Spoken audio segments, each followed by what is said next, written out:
Good morning, YouTube.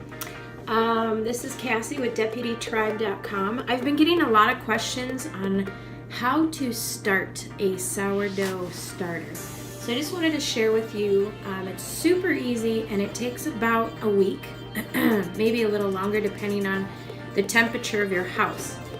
So what I suggest is getting bread flour. Now we use whole grain, organic, locally raised or locally grown, fresh ground whole wheat flour. That's a lot of words. But I just get it from my Mississippi Market, my local food store, which is right down the street. And you can talk to the people in the bulk section and they will have information on where their flour comes from, if it's, fresh ground, all that information. So just ask them. If you don't want to go this route and you're looking for more of a cheap route, I also get just regular old white bread flour.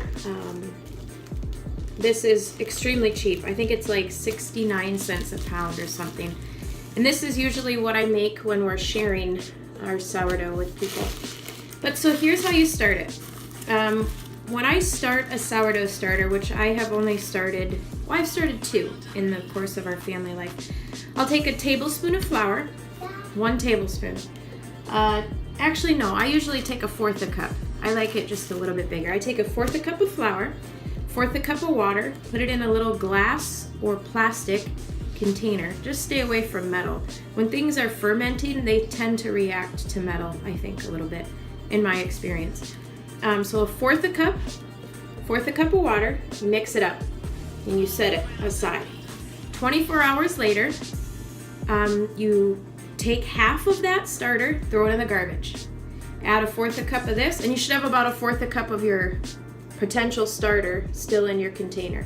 So you have 1/4 a cup of starter, 1/4 a cup of flour, 1/4 a cup of water, mix it up, set it aside. 24 hours later, throw everything but 1/4 a cup away. 1/4 a cup of flour, 1/4 a cup, and you're doing this day after day after day. You'll start to notice it smelling sour. You'll start to notice it bubbling. Keep doing it, keep doing it, keep doing it. After about 7 days to 10 days, you'll get a real strong soury smell. That's when I would experiment baking. You want it to be pretty active, pretty bubbly, pretty smelly. So now in order to bake a loaf of bread, okay, go out there, please. I want more. Okay, I'll get you more in just a minute. So if you're making a loaf of bread, you need, Elias, drink your milk, buddy. Oh. You need about 1.33 cups of starter to make your first loaf of bread. So what you do now is you add, so you have about 1/2 cup of starter. You're not going to throw any away.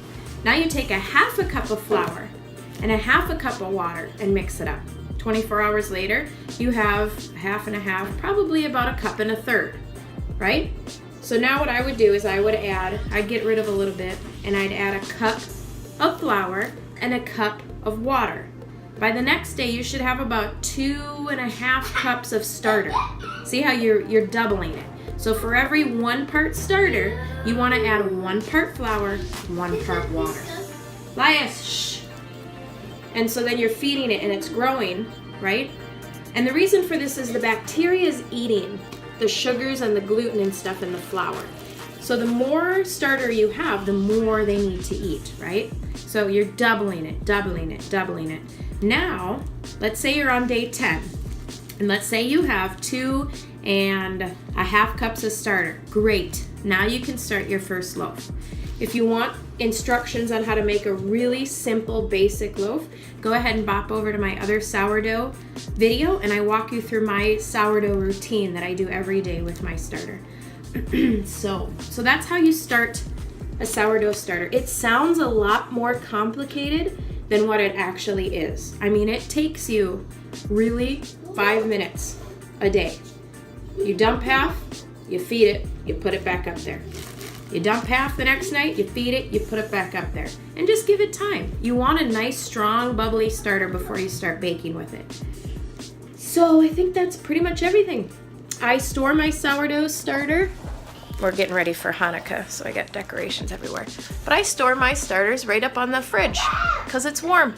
Another place I'll store them or my bread when it's rising is right above my stove because it's warm.